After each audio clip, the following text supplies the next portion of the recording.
저희를 늘 사랑하시는 주님의 은총과 주님께서 주시는 평강의 은혜가 오늘 이 아침 우리 모두에게 언제나 하듯이 오늘 이 아침에도 함께하기를 기원합니다. 제가 여행을 다녀왔습니다. 그리고 이제 제가 뵙게 되는 많은 분들이 제게 건네시는 인사 중에요. 얼굴이 많이 타셨네요. 제 얼굴색이 바뀌었나 봐요. 그 말은 곧 우리가 이제 만나서 인사를 하게 될 때 서로의 얼굴빛을 살피게 된다는 뜻 같고요. 그렇기 때문에 오늘 하나님을 예배하러 나온 우리 모두의 얼굴빛을 하나님께서는 살피시고 계시겠구나, 그런 생각이 들었습니다. 여러분들 얼굴빛을 하나님께서 대하고 계십니다. 그리고 여러분들 얼굴빛에 나타나 있는 삶의 여러 메시지들을 향해 하나님께서 주시는 음성이 울려 퍼지기를 또한 기도합니다. 함께 기도하겠습니다. 은혜로우신 주님, 주님 전에 저희 모두 나왔습니다. 저희 가운데 어떤 이는 삶을 향한 근심 걱정으로 순환에 찬 그런 얼굴빛을 갖고 주님 전에 나온 이도 있고, 소망과 기대의 얼굴빛을 갖고 나온 사람들이 또한 있으며, 또한 어떤 이들은 마음과 육적인 고통에 신음하며 주님께 간구하는 얼굴로 나온 이들 또한 있습니다. 삶의 어떤 조건 속에서 어떤 낯빛으로 주님께 나왔던 주님께서는 저희 각자의 삶을 향해 들려주시는 음성이 있는 줄로 믿습니다. 그 음성을 저희가 분명히 오늘 듣게 하시고, 그 들은 음성 위에서 저희 삶의 길을 찾게 하옵소서. 저희를 도우시는 주님, 저희와 함께 하시는 주님, 저희가 길을 잃었을 때 저희를 찾아오시는 주님, 오늘 주님 주시는 말씀 속에서 저희의 모습을 찾을 수 있게 하시고 주님의 손을 바라보게 하옵소서. 예수 그리스도 이름으로 주님께 기도 올리옵나이다. 아멘. 지난 한 주간 날씨가 무척 더웠습니다. 수요일에 제가 말씀드렸듯이 제가 여행했던 애리조나 사막이 지금 온도가 낮 기온이 아마 한 110도 정도 되는 것 같고요. 저희가 애리조나의 어느 사막 가운데 잘 알려지지 않은 도시 하나를 갔었을 때 그날 밤 9시 기온이 105도였습니다. 그러니까 하루 종일 24시간 안에 100도를 이렇게 계속 넘고 있어요. 새로운 더위를 경험했습니다. 하나님께서는 세상을 참 다양한 모습으로 지으셨다는 생각도 했고요. 또 다양한 곳에 살아가면서 또 사람들이 다양한 모습으로 살아가는 모습을 또 하나님께서는 열심히 지켜보고 계시겠구나, 또 그런 생각이 들었습니다. 근데 돌아왔더니 더워요. 그래서 드는 생각이, 그 더위가 나를 쫓아왔나? 저희 무더웠던 한 주가 이제 있었는데, 오늘 이 아침에는 제법 선선한 기운이 느껴지면서 한결 숨쉬기도 편하고 그런 편안한 아침을 맞이하고 있습니다. 특별히 더위 속에서 열심히 수고하시는, 일하시는 분들, 더위로 인해서 건강 상하지 않도록 기도드립니다. 요즘같이 한참 더운 여름 이때면 어렸을 적 기억이 떠오릅니다. 제가 초등학교 시절에 경기도 포천에서 멀지 않은 가산이라는 동네에 살았었습니다. 제가 초등학교 3학년부터 6학년이 되기 직전까지 살았던 동네인데요. 아버님께서 목회하시던 교회 이제 건물을 새롭게 하면서 또 이제 목사관을 새롭게 짓게 되는 일이 있었습니다. 오래된 전통 가옥을 이제 없애고 그 자리에 양옥의 새로운 양식의 집을 지었는데, 옛집을 허물고 그 자리에 새로운 집이 들어서게 되었지만 마당에 있던 펌프는 그대로 보존되었습니다. 더운 여름날이면 동생과 함께 혹은 밖에서 뛰어다니고 놀고 하면서 집에 돌아와서 마당에 있는 펌프 밑에서 등목을 했던 기억이 납니다. 땅에 엎드려서 등 위로 쏟아지는 그 펌프 물을 맞으면 한낮의 더위가 씻은 듯이 달아났습니다. 지하수를 끌어올린 지하수 물이죠. 바로 그 물로 이제 몸을 씻는 거니까 그 온도가 수돗물하고는 비교가 안 될 정도로 시원했습니다. 찌는 듯한 더위가 순간에 날아가고 등에는 곧 소름이 돋을 정도였습니다. 에어컨 없었죠, 당연히. 선풍기도 마땅치 않았던 그때에 더운 여름을 나는 하나의 좋은 비법이었던 것 같습니다.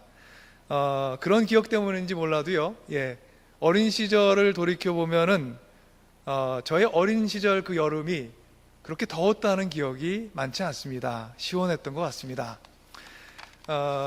조금 전에 보신 사진 말고요. 지금 한번 더 보여주시겠어요?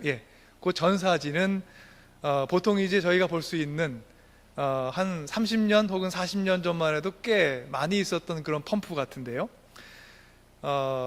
펌프로 이제 물을 길어 올려 갖고 제 기억에 어머니께서 마당에 이제 배추도 씻고 또 무도 씻고 채소도 정리하고 또 저는 이제 동생과 함께 이제 등목도 하고 그랬던 이제 펌프에 대한 기억이 있는데, 근데 흥미로운 것은요, 펌프질해서 저 물을 길어 올리려면 한 바가지의 물이 먼저 필요하다는 것입니다. 이 사실을 모르고 아무리 물을 퍼올리려고 열심히 펌프질을 해도 물은 올라오지 않습니다. 펌프질을 하기 전에 꼭 한 바가지의 물을 먼저 넣어야 합니다. 물을 길어 올리기 위해서 펌프에 넣는 물을 마중물이라고 부릅니다. 물을 맞이하는 물, 이런 의미죠. 저희 우리말의 아주 아름다운 표현 같은데, 물을 맞이하는 물, 마중물을 넣어야지 물을 정말로 저희가 얻을 수 있습니다. 그런데 아무리 빈 펌프질을 해도 소용이 없다가도 그 물 한 바가지를 넣으면 신기하게도 시원하게 물이 펌프에서 쏟아집니다. 펌프를 통해 시원한 물줄기를 얻으려면 먼저 이 한 바가지의 마중물이 필요합니다. 이 한 바가지의 물이 보기에는 양도 많아 보이지 않고, 그리고 볼품없고 초라하게 보일지 몰라도 이 한 바가지의 물이 안에 있는 거대한 물줄기를 만나 그 물줄기를 끌어올리는 역할을 해줍니다. 이런 마중물의 원리를 우리는 우리의 신앙생활에도 적용해보며 생각해 볼 수가 있습니다. 영적 생활에서 마중물은 지금 우리의 눈에 보이는, 그리고 우리가 행하고 있는 크고 작은 영적인 훈련들이고 습관들입니다. 매일매일 말씀과 교제를 나누며 아침을 시작하는 분들이 있다면 여러분들의 아침 묵상이 우리 신앙생활에 더 커다란 물줄기를 만나게 하는 마중물이 되겠죠. 매주 주님 전에 나와서 이렇게 예배를 함께 드리는 주일 예배 시간이 저희에게 마중물이 될 수 있습니다. 주님 제단에 드리는 우리의 감사, 그리고 감사함으로 드리는 우리의 정성으로 드리는 예물들, 그리고 봉사, 주님 향해 드리는 찬양과 기도, 그런 헌신들이 우리 신앙생활의 여러 모습으로 우리가 갖게 되는 영적인 마중물입니다. 무명의 한 그리스도인이 남긴 다음과 같은 글이 있습니다. 그가 말합니다. 내게 타는 목마름이 있습니다. 기업가가 돈을 향해 목말라 하듯이, 스포츠맨에게 파워를 향한 목마름이 있듯이 나에게도 영적인 목마름이 있습니다. 펌프에 물을 길어 올리기 위해 처음에 붓는 마중물 한 바가지를 기다리는 펌프의 목마름을 생각하며 나의 마중물을 예수님의 펌프에 붓습니다. 십자가 위에서 모든 피와 물을 쏟아버려 목이 타셨던 예수님을 생각하며 가슴을 쓸어내립니다. 그리고 7마디로 남기신 유언을 되새겨봅니다. 아침 묵상 시간을 마중물로 여기고 예수님의 펌프에 붓습니다. 작은 물질이지만 마음을 담아 바치며 예수님의 펌프에 붓습니다. 예배를 드리며 나의 마중물을 예수님의 펌프에 붓습니다. 나의 존재란 기껏 모아봐야 한 바가지 물에 불과하겠지만 주님의 펌프에 부으면 내 삶에 영원히 넘쳐나는 생수를 마시게 됩니다. 나의 끝날까지도 나의 목마름이 주님 안에서 솟아나는 성령의 9가지 열매이길 바라며 나의 마중물을 오늘도 예수님의 펌프에 붓습니다. 저희 일상에 있는 마중물이라는 하나의 모티브로 영적인 리플렉션을 아주 잘한 글 같습니다. 여기 나온 것 같이 우리가 대단한 일을 하고 사는 것 같지만 우리 인생 한껏 모아 한 바가지 물에 불과한지도 모르겠습니다. 근데 그 한 바가지 물이 세상에 부어지면 여전히 한 바가지 물에 불과하겠지만 예수님 손에, 예수님 품에 부어지면 그 한 바가지의 물이 거대한 은혜의 물줄기를 만나 새 생명을 적시는 영원한 생수가 되고 세상 가운데 목말라하는 영혼을 적시는 구원의 생수가 됨을 믿습니다. 이것이 우리 신앙생활 통해서 늘 깨달아야 되는 귀중한 영적인 진리입니다.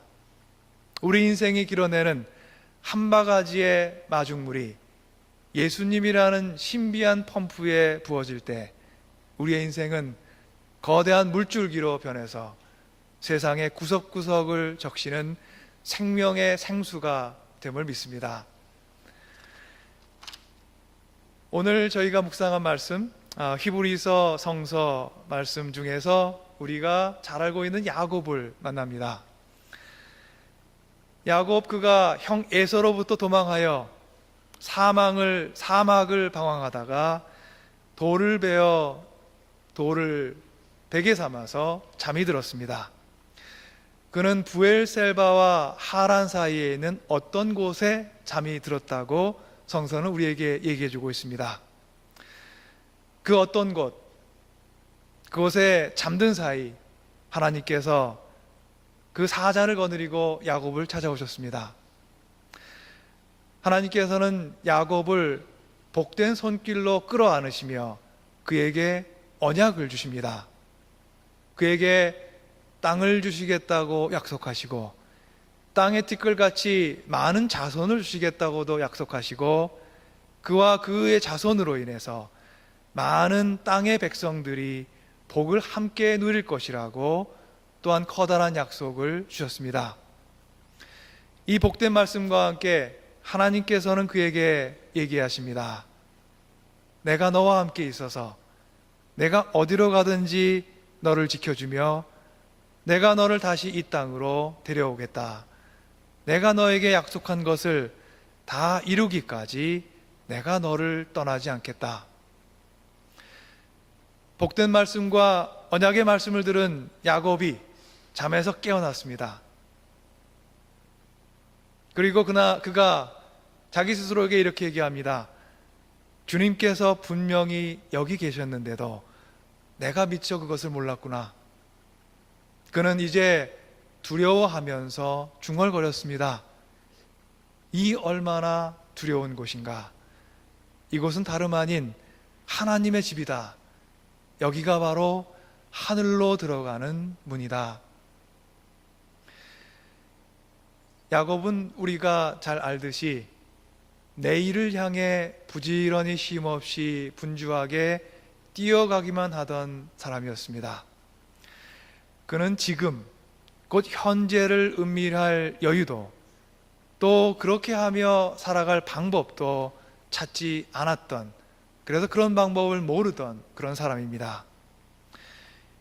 형과 아버지를 속이며 그의 욕심이 빚어낸 그의 현재는 그에게 불확실함으로 찾아왔고 불확실한 현재로부터 벗어나기 위해 그는 항상 분주했습니다. 그의 행복은 지금 있는 현재 진행형이 아니라 미래형, 혹은 미래에나 이루어질 미래 완료형이었습니다. 그는 행복한 내일을 꿈꾸며 하지만 지금의 오늘을 분주하게 희생시켰습니다. 그래서 그는 형을 속였습니다. 아버지의 손에서 형에게 갈 축복을 가로챘습니다. 그 대가로 그는 행복한 가족 관계도 버렸습니다. 그런 그가 내일이 아닌 그 사막, 바로 그 어떤 곳에서 지금 그와 함께 하시는 하나님을 만나게 됩니다. 두려움에 떨며 형에게서 벗어난 도망친 도망자 야곱을 하나님께서는 찾아내셨습니다. 그의 인생에 하나님의 손길로 인해서 인생의 대전환이 일어나게 됩니다. 여호와께서 여기 계셨는데 내가 알지 못했구나. 바로 이 고백은 그의 인생이 걸어온 그 인생의 길 위에 새롭게 주어진 새로운 깨달음이었습니다. 그는 늘 하나님을 향해 혹은 자신이 얻고자 하는 복된 날을 향해 열심히 뛰어가야 한다고 생각했지만 그는 이제 하나님께서 이미 그의 인생 가운데 함께 해오셨고 지금 그에게 다가오셨음을 깨닫게 됩니다. 야곱을 찾아온 하나님께서 그에게 이렇게 얘기하셨습니다. 내가 너와 늘 함께하며 내게 허락한 것을 다 이룰 때까지 너를 떠나지 아니하겠다. 이 말씀은 곧 우리가 이렇게 해석해 볼 수 있습니다. 내 노력과 열심으로 취하려던 너의 미래 혹은 너의 내일을 내게 맡기고 내 손자리에 지금 부어져 있는 나의 사랑과 수고를 지금 누리며 살도록 해라. 아마 이런 뜻이 아닐까 생각합니다. 지금 서 있는 곳, 성서에는 어떤 곳이라고 써 있습니다. 근데 바로 지금 선 곳 그곳이 그가 찾던 하나님께서 계셨던 곳임을 깨달은 야곱은 과연 무엇을 하였습니까? 야곱은 그날 아침 일찍 일어나서 베개로 삼았던 돌을 가져다가 기둥으로 세웠습니다. 그리고 그 위에 기름을 붓고 그곳 이름을 베델, 곧 하나님의 집이라 이름 짓습니다. 야곱의 인생에서 자신의 의지로 처음 행해졌던 하나님을 향한 첫 예배였습니다. 보기에는 돌을 쌓고 그 위에 기름을 붓고 드리는 소박하고 어쩌면 초라한 예배였습니다. 하나님께 드릴 귀한 제물 또한 없었습니다. 그런데 그것은 야곱이 처음으로 하나님께 드린 신령과 진정으로 드리는 처음의 예배였습니다. 그는 하나님이 계신 곳 하나님의 집을 찾아 분주히 달려왔습니다. 그곳에서 자신이 원하는 행복과 복을 얻기 위해서 그는 자신이 할 수 있는 온갖 노력을 기울입니다. 그런데 그의 노력으로 그렇게나 찾던 하나님 계신 곳은 멀리에 있지 않았습니다. 하나님께서 이미 그 삶에 찾아와 주셨고 지금 그에게 그 모습을 드러내셨음을 깨닫게 된 그는 바로 그곳이 벳엘 하나님의 집이었음을 깨닫습니다. 두려움과 떨림, 그러나 마음을 다해 하나님을 예배하게 된 곳, 그것이 바로 야곱이 찾던 그 자신이 그렇게 쫓아 헤매던 하나님께서 계시던 하나님의 집이었던 것입니다. 사랑하는 북부 보스턴 교회 교우 여러분, 야곱의 발견은 그의 인생을 거대한 물줄기로 안내하는 마중물이었습니다. 그는 악기도 없이 재물도 없이 자신이 베개로 삼았던 돌을 세워놓고 하나님께 예배드립니다. 하지만 그 예배는 그의 인생을 향해 부어지는 하나님의 사랑과 축복을 장차 맞이할 마중하는 마중물이었습니다. 비록 그의 첫 예배가 겉보기에는 초라한 물 한 바가지 같은 모습이었으나 그 마중물 한 바가지가 하나님의 전에 부어지지 않았다면 그의 인생은 하나님의 거대한 물줄기, 그 은혜의 물줄기를 만나지 못했을 것입니다. 아무리 열심히 힘을 들여도 물이 나오지 않는 펌프처럼 그의 인생은 헛된 수고를 반복했을 것이고 자기 노력을 반복하면서 그의 인생이 정처 없이 떠돌았을지도 모를 일입니다. 우리 삶에는 하나님의 은혜와 사랑을 향한 타는 목마름이 있습니다.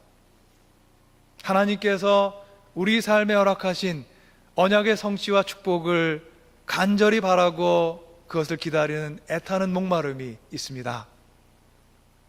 행복을 향한 목마름이 저희들에게는 있고, 기쁨을 향한 목마름이 있고, 건강을 향한, 그리고 건승하는 삶을 향한, 은혜의 삶을 향한 목마름이 있습니다.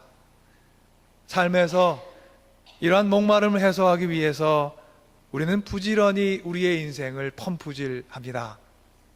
세상의 이곳저곳 저의 힘이 닿는 곳에서 열심히 노력을 쏟아붓습니다. 그런데 이러한 우리 인생의 노력에 앞서서 먼저 중요한 것이 영적 마중물을, 그 한 바가지를 먼저 하나님 전에 붓는 것입니다. 베델에서 돌단을 쌓고 하나님께 예배를 드린 야곱은 이후로 더 많은 시간과 정성으로 하나님을 예배했을 것입니다. 그런데 하나님께서는 그 인생에서 처음으로 행해졌던 베델에서의 예배를 아마 가장 기뻐하지 않으셨을까, 그런 생각을 해봅니다. 이 얼마나 두려운 곳인가. 이곳은 다름 아닌 하나님의 집이다. 그런데 그것이 처음에 그에게는 어떤 곳이었죠? 어떤 곳입니다. 지금 말씀드리시 이름 모를 곳입니다. 브엘셀바와 하란 사이에 이름 모를 어떤 곳이 그에겐 베델이 되었습니다. 이 얼마나 두려운 곳인가. 이곳은 다름 아닌 하나님의 집이었도다. 이렇게 고백하며 쌓은 바로 그 돌단을 하나님께서는 야곱의 인생을 불러 일으키시는 영적인 마중물로 여기셨습니다. 두려움과 떨림으로 맞이한 하나님의 모습이 그의 인생에 새로운 은혜의 문을 열어주는 은혜의 마중물이 되었습니다. 우리들이 잘 알고 있는 프랑스의 작가 생텍 쥐페리가 어린 왕자라는 책에서 어린 왕자의 입을 빌어서 우리 인생이 비록 메마른 사막을 걷고 있을지라도 희망을 향한 시선을 멈추지 말고 늦추지 말 것을 당부합니다. 그의 책 어린 왕자에서 어린 왕자가 이렇게 얘기합니다. 사막이 아름다운 건 어디엔가 우물이 숨어 있기 때문이야. 야곱이 걸어간 인생의 사막 가운데 나타난 우물은 베델, 곧 처음으로 하나님의 임재를 두려움으로 맞이했던 바로 그 자리였습니다. 처음으로 하나님의 임재를 체험한 두렵고 떨리는 심정으로 그는 늘 하나님을 경배하고 찬양하고 하나님의 말씀을 묵상했습니다. 우리 가운데에도 야곱과 같이 하나님을 경배하고 찬양하고 하나님의 묵상을 멈추지 않고 게을리지 않는 그런 은혜가 우리 가운데 이루어지기를 또한 소망합니다. 우리의 하루하루 주님과 나누는 영적 교제가 우리의 영적 목마름을 해소하는 바로 영적인 마중물입니다. 주님 앞에 마음을 정하고 매주 드리는 주일 예배가 우리의 인생으로 하여금 거대한 은혜의 물줄기를 마침내 맞이하게 할 바로 그 마중물입니다. 여러분, 복된 삶 그리고 행복은 내가 성취하는 것이 아니라 나를 향해 다가오는 것입니다. 언약은 내가 이루는 것이 아니라 하나님께서 우리 인생 가운데 마침내 성취, 이루시는 것입니다. 야곱에게 하신 말씀, 바로 그 말씀이 바로 우리 모두에게, 각자에게 하시는 말씀입니다. 내가 너와 함께 있어서 내가 어디로 가든지 너를 지키며 내가 너를 이 땅으로 다시 돌아오게 하겠다. 내가 너에게 약속한 것을 모두 다 이룰 때까지 내가 너를 떠나지 않겠다. 이 은혜의 하나님께서 우리 인생 가운데 지금 우리와 함께 서 계십니다. 오늘 하루, 지금 이 시간, 내가 서 있는 지금 이 자리에서 하나님을 예배하십시오. 우리 인생이 하나님의 은혜의 거대한 물줄기를 만나게 될 것입니다. 우리 인생이 메마른 것은 하나님의 은혜가 메말랐기 때문이 아니라 그 은혜를 길어 올릴 마중물이 없기 때문입니다. 하나님의 은혜와 사랑은 바다보다 깊고 하늘보다 높고 넓습니다. 그 높고 넓고 깊은 하나님의 은혜와 사랑을 향해 매일매일 영적 마중물을 하나님 전에 우리 모두 부을 수 있기를 희망합니다. 나로부터 걸어나와 하나님께로 걸어가는 우리의 한 걸음 한 걸음은 바다 같은 주님의 은혜를 마침내 맞이하게 될 바로 그 시작입니다. 주님의 커다란 은혜가 우리 모두를 향해 다가오고 있습니다. 우리의 지금이 밝은 내일을 향해 열려 있습니다. 우리 모두 주님의 은혜를 마중하러 함께 나아갑시다. 우리의 함께 걸어가는 이 걸음걸음 위에 주님의 은총이 늘 깃들기를 간절히 축원합니다. 함께 기도하겠습니다.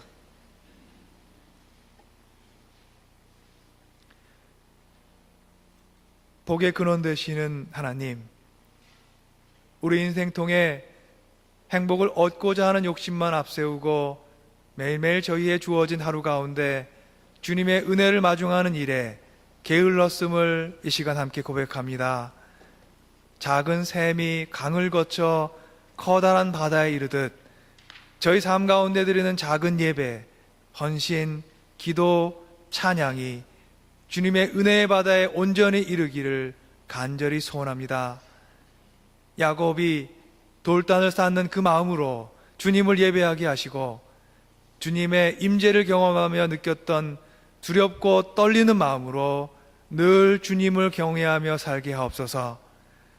우리 인생이 주님 전에 드리는 것이 비록 물 한 바가지에 불과하겠으나 주님 전에 드려진 마중물 한 바가지가 우리의 생명과 세상의 메마른 곳을 적시는 생수와 구원의 강이 되게 하옵소서.